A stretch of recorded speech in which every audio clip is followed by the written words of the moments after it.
중간 단계에서 미사일을 요격하는 방법은 먼저 미사일로 미사일을 잡는 겁니다. 요격 미사일입니다. 미국의 경우에는 이제 그죠? 지상에서 발사하는 요격 미사일 GBI라고 볼 수 있겠는데 이거를 현재 운영을 하고 있습니다. 그래서 가장 높은 고도에서 ICBM을 타격하는 거고요. 이거는 대기권 외부에서 즉 미국 본토죠. 미국 대륙 바깥에서 높은 고도죠. 높은 고도에서 타격을 하는 거기 때문에 이 일회 발사로 그 미국 본토 전체를 겨냥하는 어떠한 미사일이라도 단 일회 발사로 방어를 할 수 있습니다. 그래서 이거는 사실상 중거리 미사일이죠. 사거리가 5,300km죠. 최고 고도는 2,000km에 달하기 때문에 우주에서 거의 우주 가까이 대기권 바깥에서 대륙간 탄도 미사일을 유격하는 거라고 볼 수가 있겠습니다. 그래서 이거는 이제 그 SM3라고 해서 더 낮은 고도입니다. 1000km, 1000km 이하이고 사거리도 2000km 정도 되는 이런 SM3와 함께 대륙간 탄도 미사일의 중간 단계를 방어하고 있습니다. 미국의 경우에는 이러한 유격 미사일 GBI, The Ground Based Interceptor죠. 이러한 것들이 미국 본토를 방어하기 위해서 캘리포니아 주에 40기가 있고 알래스카 주에 4기가 있답니다. 대부분의 이 요격 미사일은 캘리포니아 주에 있다고 보면 되겠습니다. 요격 미사일의 그 한 발당 많이 보면 7, 80%고 실제로 50% 이하의 요격률이 있기 때문에 미사일 한 발을 격추하기 위해서는 2개 내지 3개의 요격 미사일을 동시에 발사를 해야 됩니다. 실제로 2002년에서 2016년까지 9번의 이러한 미사일 요격 실험에서 6번이 실패했다고 합니다. 이거는 사실은 언제 날라오고 어느 방향으로 알죠. 미리 알면서도 이런 시험용 미사일을 요격하는 데 실패했는데 갑자기 날라오는 미사일을 대륙간 탄도 미사일을 요격하는 건 더 어렵다고 볼 수 있겠습니다. 그래서 미국은 이러한 문제점을 극복하는 차세대 요격 미사일을 2028년에 배치할 예정입니다. 첫 번째로 이러한 GBI죠. 거의 그 대륙간 탄도 미사일과 유사한 이러한 장거리 미사일로 유격하는 것이 실패할 때 두 번째 단계에서 중간 단계에서 유격하는 두 번째 수단이 바로 스탠다드 3요. 스탠다드 3의 그 수정형입니다. 변형형입니다. 블록 2A라는 이제 이러한 개발형이 일부 대륙간 탄도 미사일을 요격할 수 있습니다. 그러니까 스탠다드 이 미사일 SM3는 주로 중단거리 요격이나 그 개량형인 블록 2A는 일부 ICM을 요격할 수 있다는 거죠.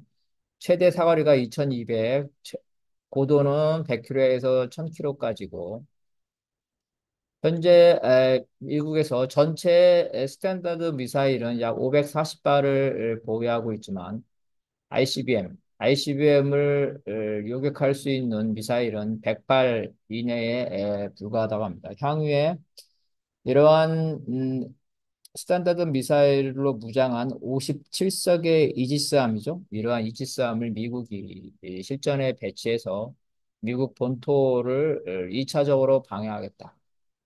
그러니까 이 GBI 미사일로 유혹하는 게 실패할 경우에 스탠다드 미사일로 하는데 미국 전역을 하기 위해서는 약 57석, 죠 이러한 SM으로 무장한 57석의 이지스함이 필요하다고 합니다. 일본도 이미 이지스함에 이걸 배치했고 한국도 이 고각 발사죠. 북이 남한에 대해 가까운 남한에 대해서 단거리 미사일을 쏴도 되는데 이러한 장거리 미사일로 고각 발사를 했을 때 그거를 애정해서 SM3를 도입해서 배치하였다 합니다. 하지만 SM3는 남을 향해서 쏘는 주로 단거리죠. 단거리 미사일에는 효용이 없습니다. 그래서 사실은 남한에 SM-3를 배치하는 것은 일본 본토나 오키나와 괌 등을 쏘는 중거리 탄도미사일을 위해서 남한이 이 SM-3를 배치합니다. 다시 말해서 남한 자체의 방어가 아니라 미국의 미사일 방어 전략에 따라서 괌, 미국이죠. 오키나와 이러한 일본에 있는 주일 미군 기지를 보호하기 위해서 한국에게 방어하는 것이다 이렇게 볼 수 있겠습니다. 그 다음에 세 번째 단계인 종말 단계죠. 대기권에 재진입한 단계입니다. 이러한 종말 단계인 탄도탄의 재진입 단계 요격인데요. 이러한 요격은 이론적으로 보면 가장 낮은 고도에서는 사거리가 60km고, 그 다음에 비행 고도죠. 36km인 신형 패트리어트 미사일로 요격하거나, 사거리가 200km이고, 비행 고도가 150km인 사드로 담당한다 합니다. 또한 2단계에는, 유장 핵탄두 디코이가 없습니다. 그리고, 이게 떨어지기 직전이죠. 발사돼서, 명중하기 직전이기 때문에 30초 이내 요격할 수 있는 시간이 30채밖에 없다는 겁니다. 그리고 이러한 종말 단계에서 대륙간 탄도 미사일의 속도는 마하 20이 넘는데 이러한 패트리어트 미사일이나 사드 같은 경우는 이 속도가 대륙간 탄도 미사일의 반도 안 되기 때문에 사실상 요격하는 게 사실상 어렵다는 게 전문가들의 견해입니다. 어쨌든 간에 행운으로 요격이 성공한다면, 이거는 이제 그 핵탄두를 실은 대륙간 탄도 미사일이죠. 재진입체와 충돌을 해서 그 충돌로 미사일에 탑재된 핵무기나 생화학 무기를 태워서 공중분해한다는 건데요.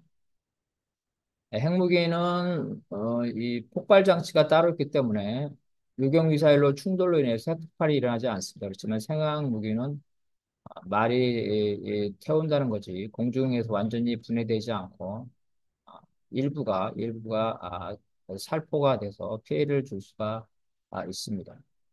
더군다나 또 이러한 패트리어트나 사드 같은 경우는 넓은 지역이 아니라 배치 주변 지역만 방어하는 겁니다. 그래서 이 종말 단계에서 대륙간 탄도미사일을 방어한다는 것은 쉽지 않다. 이게 일반적인 얘기고 주로 이제 그 단거리 미사일을 방어하는 거라 보겠습니다. 이것이 이제 그 미사일 방어망의 시스템입니다. 그래서 여기가 이제 상승 단계죠. 그리고 여기가 중간 단계, 그리고 이거가 이제 하강 단계입니다. 이 부분이 가장 20분에 되고, 그죠? 요격할 시간이 많고, 이 부분이 약 3분, 이 부분은 약 30초라는 거고요. 그래서 상승 단계에서는 이제 그 발사가 되면 이런 인공위성을 통해서 화염이나 이런 거를 어, 탐지해서 발사를 알 수가 있다는 거고요.